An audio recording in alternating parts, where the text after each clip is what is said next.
네, 오늘 2월 22일입니다. 월요일 새벽 예배 나오신 우리 성도님들을 환영합니다. 또 축복합니다. 우리 말씀 나누기 전에 공동기도 제목으로 기도하는 시간 갖도록 하겠습니다. 기도하시겠습니다. 홍석화 집사의 암을 치료해 주십시오. 배옥준 집사의 뇌졸중을 치료해 주십시오. 언어가 회복되고 오른쪽 팔다리에 힘이 생겨나도록 해 주십시오. 과간나 집사의 허리를 치료해 주십시오. 고나다 집사가 다시 걷도록 해 주십시오. 최영생 형제의 어머니의 암을 치료해 주십시오. 오기순 어린이가 회복이 잘 되게 해주십시오. 강봉 장로의 임파선암을 치료해 주십시오. 우한 폐렴으로부터 우리를 지켜주십시오.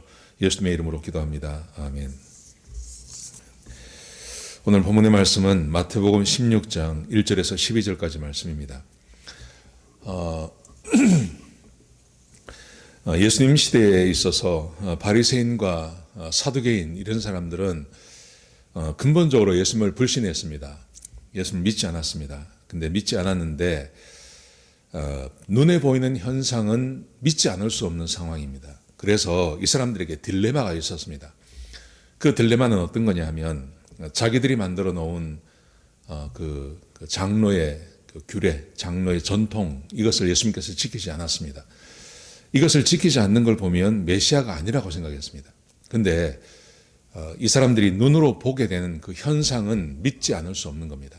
그래서 바리새인과 사두개인들이 끊임없이 예수님께 와서 요구한 것이 있었습니다. 그게 뭐냐면 자기들이 믿을 수 있도록 해달라는 것입니다. 자기들이 믿을 수 있도록 해달라. 근데 예수님께서는 그렇게 하지 않습니다. 예수님께서 그렇게 하지 않고 그들이 요구를 들어주지 않습니다. 자, 오늘도 비슷한 말씀이 나오는데요. 믿음이 어떤 것인지를 한번 생각해보는 그런 시간이 되었으면 좋겠습니다. 우리 주변에 보면 믿고는 싶은데 믿어지지 않는다. 그러니 나를 한번 믿게 해봐라 라고 말하는 그런 분들이 꽤 많지 않습니까? 그래서 우리에게는 믿음이 무엇인지를, 또 믿음을 가지고 있는 우리들이 얼마나 큰 복을 받았는지를 생각해 보는 그런 시간이 되었으면 좋겠습니다. 16장 1절에 보시면 바리새인과 사두개인들이 왔습니다. 와서 이렇게 말을 합니다. 1절 제가 읽어드리겠습니다. 바리새인과 사두개인들이 와서 예수를 시험하여 하늘로부터 오는 표적 보이기를 청하니. 예수님께 하늘로부터 오는 표적, 예수님께서 지금까지 기적을 행하셨습니다. 그걸 다 봤습니다. 그런데 이 사람들이 또 말하기를 하늘로부터 오는 표적을 보여달라, 그렇게 말합니다. 자, 그러자 예수님께서 이렇게 대답을 하십니다. 자, 첫 번째 보십시오. 2절에 보시면요, 예수께서 대답하여 이르시되 너희가 저녁에 하늘이 붉으면 날이 좋겠다 하고 아침에 하늘이 붉으면 붓고 흐리면 오늘은 날이 굵겠다 하나니 너희가 날씨는 분별할 줄 알면서 시대의 표적은 분별할 수 없느냐.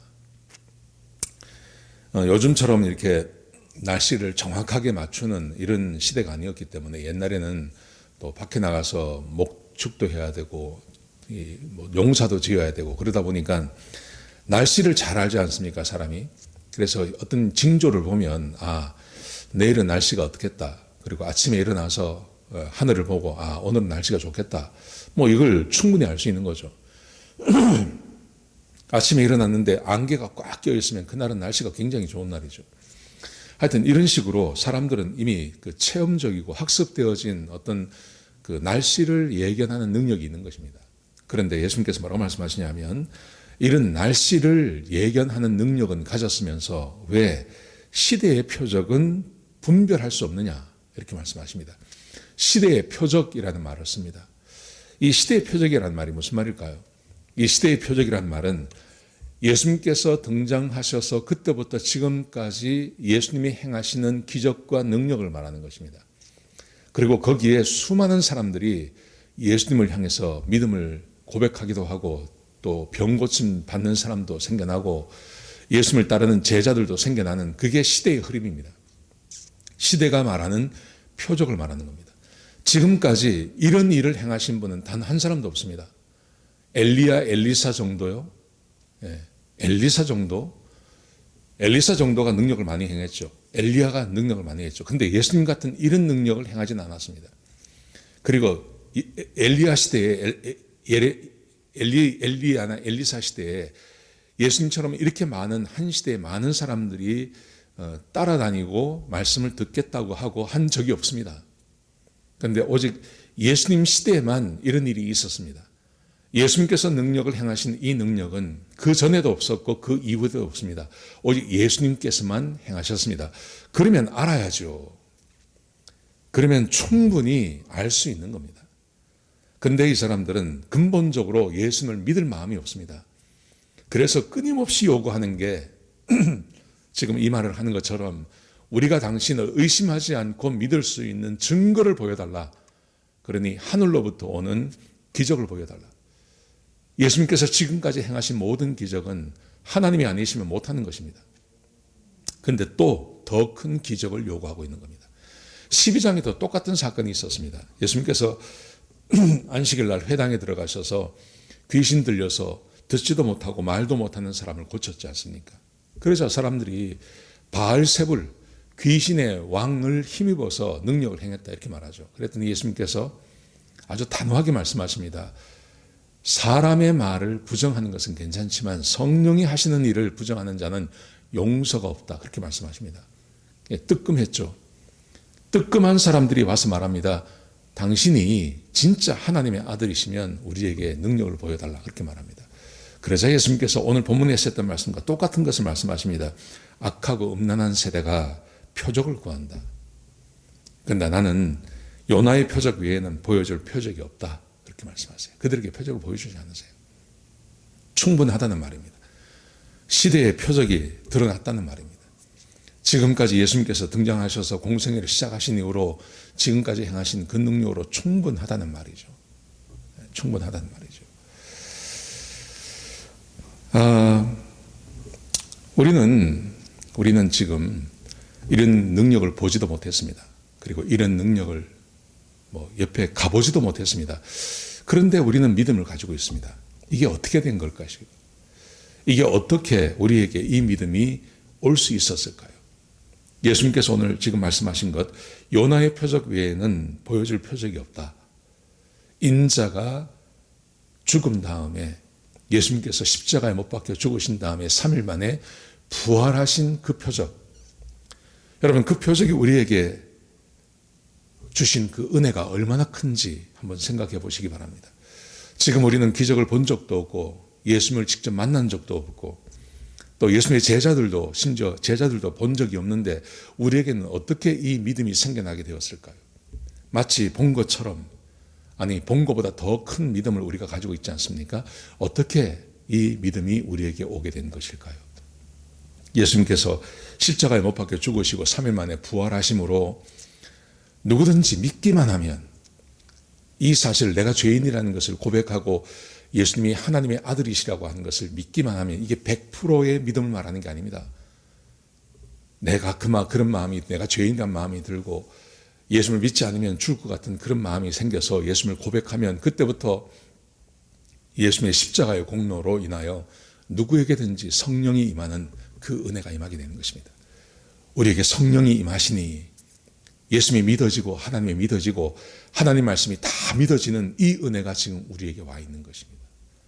그래서 예수님께서 말씀하시기를 요나의 표적 외에는 내가 보여줄 게 없다 그렇게 말씀하시는 것입니다. 그 다음에 보시면 자 믿음은 전적으로 하나님의 은혜이죠. 전적으로 하나님의 은혜로 십자가의 은혜로 우리가 믿음을 갖게 되는 것입니다. 자 그런데 믿음은 여기서 끝나는 게 아니라 그 믿음이 자라나야 됩니다. 믿음이 자라나는 것에 대한 말씀이 그 다음에 제자들과의 교훈 가운데 기록되어져 있습니다. 예수님께서 함께 건너편으로 가셨습니다. 거기 계시다가 그 갈릴리 건너편으로 가셨습니다. 건너편으로 가시는데 제자들이 떡을 가져가는 것을 잊어버렸습니다. 그러자 예수님께서 이렇게 말씀하십니다. 6절에 보시면요. 너희는 바리새인과 사두개인의 누룩을 조심하라. 이렇게 말씀하셨어요. 그랬더니 떡을 가져가는 것을 잊어버린 그 상황에서 떡을 가져가는 것을 잊어버린 그 상황에서 예수님께서 갑자기 바리새인과 사두개인의 누룩을 조심하라 이랬더니 떡이 생각이 나는 거예요. 자기들이 떡을 가져가지 않은 것에 대해서 예수님께서 자기들을 나무나는 것처럼 그렇게 생각을 한 겁니다. 그랬더니 예수님께서 그들에게 말씀하시기를 8절에 보시면 믿음이 작은 자들아 왜 떡이 없다고 걱정하느냐 그러면서 이렇게 말씀하세요. 9절에 10절에 보시면 9절과 10절에 보시면 내가 떡 5개로 5,000명을 먹이고 떡 7덩이로 4,000명을 먹은 것을 기억하지 못하느냐 이렇게 말씀하세요. 믿음이 적은 자들아 왜 걱정하느냐 왜 염려하느냐 내가 이전에 떡 5개로 5,000명을 먹이고 떡 7덩이로 4,000명을 먹인 것을 기억하지 못하느냐 이렇게 말씀하세요. 여러분 믿음은 하나님의 은혜입니다. 성령님이 우리 안에 들어오셔서 우리가 하나님의 말씀이 믿어지고 하나님이 믿어지는 것입니다. 여러분 그런데 믿음을 자라게 하는 그것은 전적으로 우리가 해야 하는 겁니다. 믿음은 어떻게 자라는 것일까요? 첫 번째 예수님께서 너희가 왜 기억하지 못하느냐 이렇게 말씀하세요. 기억하지 못하느냐. 자기들이 경험한 것을 기억해야 되는데 기억하지 못하는 것입니다. 기억했다면 믿음이 자라났을 것입니다. 우리의 믿음이 자라기 위해서 우리가 해야 될 것, 그것은 하나님께서 우리 인생 가운데 행해 주신 그 놀라운 기적들을 기억하는 것입니다. 여러분, 기적이라는 것이 성경에만 기록되어 있는 게 아니지 않습니까? 우리의 삶에도 얼마나 많은 기적들이 있었습니까? 얼마나 많은 기적이 있었습니까? 예수 믿고 나서부터 지금까지 여러분의 생애를 한번 쭉 돌아보십시오. 하나님의 은혜와 하나님의 기적이 성경만 기록되어진 게 아니라 내 인생에도 얼마나 많이 있었습니까? 우리의 믿음을 자라게 하는 것은 하나님께서 내게 행하신 그 기적을 기억하는 것입니다. 지금 제자들은 예수님께서 행하신 기적을 기억하지 못하니 떡이 없는 것을 가지고 걱정하고 있는 거예요. 그런데 예수님께서 떡을 5병2어의 기적을 행하시는 것을 기억하고 있었다면 아마 이런 걱정하지 않았을 것입니다. 그들이 하나님에 대한 예수 그리스도에 대한 믿음이 더 자라났을 것입니다. 우리에게 믿음이 주어진 것은 하나님의 은혜로 공짜로 주어진 것이지만 믿음을 자라게 하는 것은 전적으로 내가 내 인생 가운데 행하신 하나님의 은혜를 기억하는 것입니다. 그리고 그 비슷한 사건이 벌어졌을 때 과거에 하나님께서 역사하셨지라고 생각하며 이겨내는 거죠. 그 하나님을 신뢰하는 것이죠. 그게 우리의 믿음을 자라게 하는 것입니다. 여러분 지금 우리가 좀 힘들고 어려운 시간을 보내고 있습니다. 어떤 분들에게는 굉장히 어려운 시간일 것입니다. 여러분 그런데 우리 인생에서 힘들고 어려운 시간이 오늘만 있었던 게 아니잖아요. 요즘만 힘들고 어려운 게 아니지 않습니까? 과거를 돌아보시면 과거에 더 힘들고 어려운 시간들이 있지 않았습니까? 그런데 하나님의 은혜로 그 힘들고 어려운 시간을 이겨내지 않았습니까? 지금 해야 될 게 뭘까요? 제자들이 하지 못하는 것을 우리는 하는 것입니다. 하나님께서 그때 힘들고 어려울 때 나를 도와주시는 것을 기억하고 그 하나님의 능력이 무궁하심을 내가 믿고 현재의 희망을 버리지 않고 하나님께 간구하고 기도하는 그 믿음이 지금 우리에게 요구되어지는 것입니다. 하나님께서 여러분의 인생 가운데 행하신 그 기적을 기억하십시오. 그것이 우리의 믿음을 자라게 하는 것입니다. 자, 두 번째 보십시오. 두 번째 보시면 11절에 이렇게 말씀하십니다. 내가 말한 것이 떡에 관한 것이 아님을 깨닫지 못하느냐? 내가 말한 것이 떡이 아니야. 예수님께서 그렇게 말씀하시죠. 너희는 바리새인과 사두개인의 누룩을 조심하라. 그랬더니 누룩에만 관심이 있어서 예수님께서 기적을 행하신 것을 잊어버렸습니다. 그런데 예수님께서 말씀하시기를 내가 말한 그 누룩이라는 것은 떡을 말하는 게 아니야. 그러자 그제서야 제자들이 이게 떡이 아니구나 라고 생각했습니다. 그리고 예수님께서 말씀하신 그 누룩이라는 것이 바리새인과 사두개인의 교훈을 조심하라는 말이구나 하는 것을 이 사람들이 깨닫게 되는 것이죠. 여러분, 지금 제자들의 문제는 뭐냐 하면 예수님께서 말씀하신 것을 허투루 듣는 것입니다. 예수님께서 말씀하신 것을 정확하게 듣지 않고 허투루 들어버렸습니다. 그 진리를 깨닫지 못했던 것입니다. 우리의 믿음이 자라기 위해서 우리가 해야 할 일이 어떤 거냐 하면 우리가 해야 할 일은 하나님의 말씀에 유의하는 것입니다. 지금 고통 가운데 있고 힘들고 어려운 그런 절망 가운데 계십니까? 우리가 해야 할 일은 하나님의 말씀에 귀를 기울이는 겁니다. 하나님의 말씀을 대충 듣는 게 아니고요. 하나님의 말씀에 창념하고 집중해서 지금 나에게 주시는 하나님의 말씀이 어떤 것인지를 한번 생각해 보는 것입니다. 그게 지금 우리에게 요구되어지는 것입니다. 지금 제자들이 힘들고 어려워하고 이 사람들이 지금 잠깐 뭔가를 놓쳐버린 것은 예수님께서 말씀하시는 그 말씀에 집중하지 않아서 이런 꾸중을 듣고 어려움이 생겨나는 것입니다. 여러분, 그러므로 우리가 믿음이 자라기 위해서 우리가 해야 할 일, 지금 나에게 말씀하시는 하나님의 말씀에 귀를 기울이는 겁니다. 매일 성경 읽으시고 새벽 예배 나오시고 그리고 주일 설교, 수요 예배 참석하시기 바랍니다. 아마 그 예배를 통해서 하나님께서 말씀하실 것입니다. 하나님께서 틀림없이 말씀하십니다. 허투루 듣지 아니하고 그 말씀을 마음으로 받아 하나님의 교훈을 삼으면 아버지 하나님께서 우리의 삶을 새롭게 하시고 우리에게 기적과 능력을 행하여 주실 것입니다. 오늘 하루 이런 하루가 되시기를 주의 이름으로 축복합니다. 기도하시겠습니다. 아버지 하나님, 귀한 말씀 주셔서 감사합니다. 하나님, 우리 사랑하는 성도님들 믿음을 가지고 하나님의 은혜로 구원받고 하나님 백성이 되었습니다. 우리의 믿음이 더 자라기를 원합니다.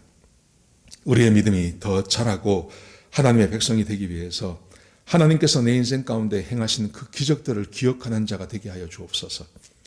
날마다 새로운 어려움과 새로운 고통을 대하는 것처럼 하지 않게 하시고 이미 내 인생 가운데 베풀어 주신 하나님의 기적을 생각하며 현재 어려움과 고난을 이겨내는 믿음의 사람들이 되게 하여 주옵소서.